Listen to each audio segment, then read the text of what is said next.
Hey guys, HTV here, and welcome back to another video going over Pokemon Let's Go Pikachu, Pokemon Let's Go Eevee. The brand new game is coming out in less than 2 months. I'm very excited about saying that. But of course, if you didn't know, basically a bunch of UK PokeTubers and Joe Merrick got to go play Pokemon Let's Go Pikachu, Let's Go Eevee early today.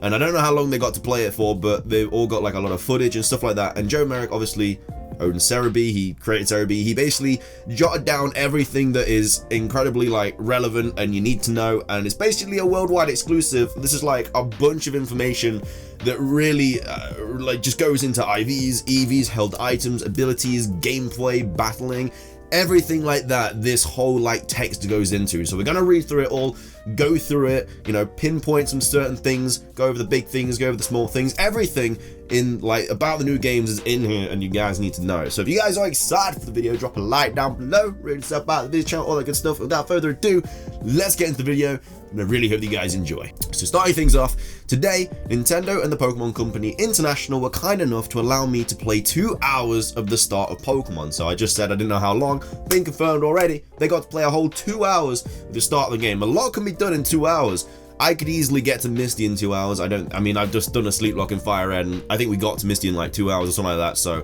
but I guess obviously if you're really taking in the game and you're doing all the different things, you'd probably just beat Brock or something like that. I don't know. If I was going to play this and I got like this early and I was just kind of going through it and getting footage, I'd probably do everything that I could at the start. I'm a completionist, so I have to go through it all and do everything that I possibly can. But anyway, and I'm able to share everything that I experienced while playing the game. In the game demo, I was only able to play through the first 2 hours, back to the end of Brock's gym in Pewter City. Okay, so that makes sense. This meant that there wouldn't be as much exploring, but could truly show the elements of the game. It continues on much like Pokemon Yellow does, as you would suspect, with the progression that we know going from Pallet Town through Viridian City and up to the gym after Viridian Forest. There was then a small demo in Route 6 to showcase local cooperative play.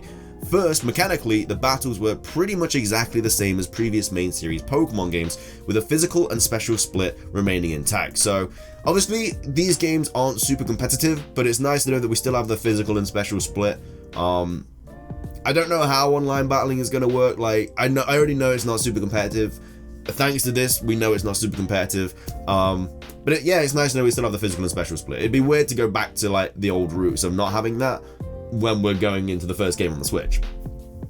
IVs fully appear to be within the game, but with limited time with the early part of the game, it is impossible to completely determine if the IV spreads are identical to how they were in the game since Ruby and Sapphire. EVs are a different story. So IVs are in the game, but because they only played the first couple of hours, it's very difficult to determine how they implemented them into the game, because obviously IVs really show up like when you've kind of got a few levels on your Pokemon and stuff like that. Obviously they're still there, but they really only take into effect once you've kind of got a few levels on your Mons. But yeah, I mean, I didn't think IVs would be in the game, because obviously breeding is most likely not in the game, because obviously you can only breed on 4 Island, and IVs are usually got through like breeding and stuff like that. So maybe the daycare guy below Cerulean, obviously he only was able to raise 1 Pokemon at a time. Maybe he can raise 2 now, and maybe he can breed, and maybe he can get IVs that way. Who knows? But that's, unless the Serebii Islands are in the game, which I doubt they are, that's the only place you can like use the daycare in Pokemon like Kanto. So maybe he lets you raise 2 Pokemon at once. Who knows? But anyway, at present, it's hard to say what the situation is with EVs. After some battles, an additional +1 appears in one stat such as speed or attack, but this +1 is also added with the candy obtained from transferring Pokemon. So EVs, like I say, of course, Joe Merrick knows everything about, well, not everything about the games, but like he's played them like hands-on. He knows what's going on. So if he's saying that it's hard to say what the situation is with the EVs, like the +1, that could be the EVs, but you also get a +1 with the candy obtained. So we really don't know about EVs yet. We'll just have to wait until like an extra trailer drops or something like that. But as many people have speculated through various demos and videos, there are no held items in the game and no option to make a Pokemon hold an item. This means that many of the items you come to expect, such as Choice Band, cannot be found. In addition to this, abilities also aren't in the game. So this is a huge couple of sentences. So straight off the bat, no held items in the game. That's been confirmed, which is crazy because we know Mega Evolution is in the game. And as we all know, for Mega Evolution to work, you need the Mega Bracelet or whatever, and then you also need the Mega Keystone. And then you make your Pokemon hold the Mega Keystone, and then it Mega Evolves. But if held items aren't in the game, how is Mega Evolution going to work? And as we already saw with the Mega Charizard gameplay, it gave you the option to choose Charizard X or Charizard Y, which is insanely broken if you ask me, because then you have no idea what you're going to go up against. And I know you don't anyway, but it's crazy to have that. Like, I don't know, no held items in the game is going to be really insane. Obviously, no abilities as well. We kind of already knew that because of the Mega Kangaskhan. But if you think about it, there was no held items or abilities in Generation 1 in Pokemon Red, Blue, Yellow. So, yeah, I know it's kind of taken a step back, but it's kind of like showing you where the roots of Pokemon came from, you know? No held items and abilities. These games are not competitive. They're not seen to be competitive. They're seen as, like, family-friendly games. You play them, anyone can play them, whether you're new to Pokemon or whether you're a veteran Pokemon player. They're there for everyone. Obviously, there is still online battling and stuff like that with friends, but they are not competitive at all. Still going to be interesting though, and I'm still going to enjoy battling and like you guys and stuff online, but no held items abilities really just shifts the dynamic that we know is competitive. But yeah, that's definitely something to be crazy to think about, definitely. But the quality of the capture, wait, where am I? Experience is definitely weighted more towards capture than battle. You typically seem to earn more experience points catching Pokemon, but you will get bonuses if it's a new Pokemon. Quality of capture and so forth. Synchronizing capture with a second player locally also boosts the experience bonus. So with this, catching Pokemon apparently gives you more experience, and then you get even more experience if it's a new Pokemon. So it kind of makes you want to complete the Pokedex. But that's how it works in Pokemon Go. Like, you get a new Pokemon, you get more experience. Obviously, you can't battle Pokemon in Pokemon Go apart from like gyms and stuff, but you don't get like experience points from that. It's just like taking on the gym and stuff. Well, obviously you do, but obviously you get more from catching Pokemon and stuff like that. But that's definitely interesting. And obviously you get more experience from local playing. So obviously having 2 against 1 in every situation for the local play is already making the game easier enough. But the fact that you get more experience as well when you play co-op, it means if you basically play co-op, you win. And obviously, you don't even need another player there. You can just literally use both Joy-Cons and then shake them. So if you find anything difficult, you can literally just cheat, basically, and pretend that you're playing co-op, even though it's just you. So, yeah, maybe co-op is absolutely broken in this game. I don't think they thought about that. Like, you don't even need another person in the room. You can literally just play co-op on your own. Capture is relatively simple. There's a lure item that lasts for a few minutes, which increases while Pokemon spawns, and Pineapple Berry will increase chances of finding an item after catching a Pokemon. These items are typically berries. So we have lures in the game. That could be very nice for shiny hunting if you wanted like more Pokemon to appear in the in that place where you're at. That's very, very awesome.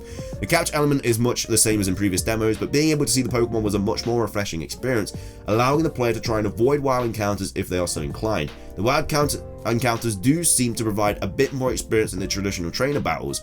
Pokemon also react differently to you based on species. Some are docile, while others, while some others will charge at you, or Abra will teleport away if it spots you. The trainer battles also end with Pokeballs being given in order to continue capturing.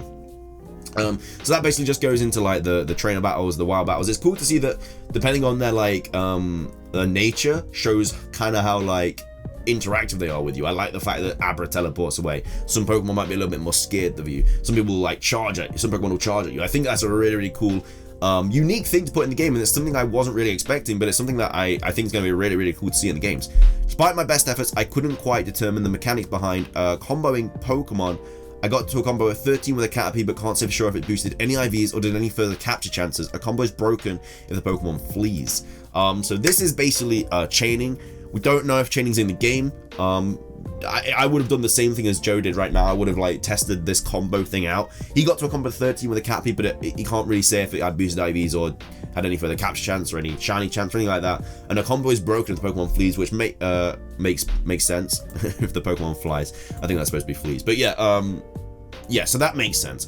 Combat points are in the game, much like Pokemon Go and like Pokemon go. They are just quick visual representation of the stats of a Pokemon taken on the Pokemon's level, stats, and any stat boosts. The partner Pokemon do appear to have larger base stats. By comparing a wild Pikachu with Start Pikachu at the same level, there is a vast difference. So I think we already knew that. I think we already know that your Start Pokemon do have more stats in everything, and they're just stronger Pokemon in general. Just like Pikachu was in Pokemon Yellow, he was stronger than your normal Pikachu, so that makes sense to me. The base power of Eevee, Scissor, Slide, Bouncy, Buzzle, and Buzzy Buff moves is 90. That's absolutely broken, because we all know that Scissor Slide always burns, Bouncy Bubbles gives you half your HP back, and Buzzy Buzz always paralyzes. So that is insanely broken to have a base power of 90. Yes, it's not stab, but at the same time, those moves are going to be absolutely broken. Jesse, James, and Meowth only appear on Viridian City. However, they just replaced the old man who needed his coffee, who then shows you how to catch Pokemon. You still won't battle them until Mount Moon. So they just replaced the old man who needed his coffee. Does that mean Team Rocket show you how to capture a Pokemon? I don't know what just a place means. I think it means like takes their place. I'm not sure, but we don't. They appear in Viridian City, which I don't believe they did before. I think the first time you encountered them was in Mount Moon in Pokemon Yellow, so that's interesting. As shown in the information released in June at E3, you need to have a grass or water type Pokemon before entering Pewter City. Gym, however, this is only needed to first enter it and isn't required in your actual team for when you are battling against Brock and his other gym trainers, so any fears of ridiculously easy hand-holding difficulty can be laid to rest. That's awesome to read. So obviously everyone was kind of like having a bit of a meltdown over the fact that the games were going to be way too easy. If you want them to be challenging, you can literally just go with a grass and water type and then put them straight in your PC once you don't need them anymore. So that's really cool to see, which is probably what I'll do unless I obviously have a grass or water type on my team. You get given the first customization option, the sportswear matching the default outfit of the trainer by the rival's sister as you leave Pallet Town. So the rival has a sister. I'm guessing that she acts like Daisy, who obviously gave you the town map in Pokemon Yellow, Red, and Blue, and Fire and Leaf Green, but this time she gives you an outfit. Items are grouped into multiple categories. Your Pokemon box is in your bag, as are capture items such as berries and balls, healing items, battle items such as Guard Spec and Mega Stones, candy, and so forth. So, does that mean that he had a Mega Stone at this point in the game? Or does it just have like the title Mega Stone? That's definitely something interesting to think about. Imagine getting a Mega Stone that early on, because obviously we don't get the Mega Bracelet, I don't think, in this game. Or you might get the Mega Bracelet, you just don't need the Mega Stones, who knows. With this, you can also, well no, the Mega Stones are in the game. I don't get it. Wait. You get the first, items are grouped into multiple categories. A Pokemon box in your bag is capture items such as berries, balls, it says Mega Stones, but Pokemon don't hold items, so I don't understand that at all. I'm not sure. Maybe you guys can shed some light on that for me. Have I like missed something? It just said there's no items in the game, yet Mega Stones are there, but Mega Stones are held items. I don't know. I'm honestly no idea about that. With this, you can also have items from other categories outside the main item list, such as lures, town map, fossils, and other key or miscellaneous items. There was also some play of the support player function, where a second player can play in the game. Their following Pokemon is a second in your party, and you share the same 6 Pokemon for battle. In this mode, the second player also can't interact with items while Pokemon or trainers, so they don't have an extra team to themselves. They basically just use your team. That makes sense. Overall, the game is clearly a main series Pokemon game, just with a few tweaks into lure and the uninitiated audience. It's not the competitive game so players want, but it's got the soul, a true Pokemon game. All of the gameplay we had was recorded, and we'll be able to post our exclusive gameplay as soon as we can, probably later this week, so be sure to keep checking back. So I'll obviously definitely run down that gameplay once that comes up. But of course, if you guys want to read all this for yourself, there will be a link in the description to Joe's page on Serebii. But yeah, very interesting things. Like I say, the Mega Stones option, I don't know if that's just like a just Joe like making a mistake in the writing on it, because there are obviously a few spelling mistakes in here, because obviously I was trying to get all rapid, so maybe that's a mistake. I really don't know, because if Mega Stones are in the game but there's no held items, I don't know how that impacts the game at all. But that's pretty much everything from me. Like, I'm super excited about some of the things in the game. Like, it's nice to see the Ivies are in the game. The comboing thing could be a thing. It's nice to see we get an outfit early on. All the thing about co-op. There's a lot of stuff to go into in this, but yeah, I hope you guys enjoyed this video. I hope you learned something new. I definitely did. There's a lot of new stuff about the game in this, which I'm glad you guys hopefully enjoyed. But that is everything from me though, guys. So if you enjoyed, drop a like down below. Remember my second channel, Twitter, Twitch, Instagram channel, Discord, and Patreon can be found in the description down below as well if you want to check that out. That is everything from me though, guys. Thank you so much for watching. Have an amazing rest of your day, and until next time, guys, peace.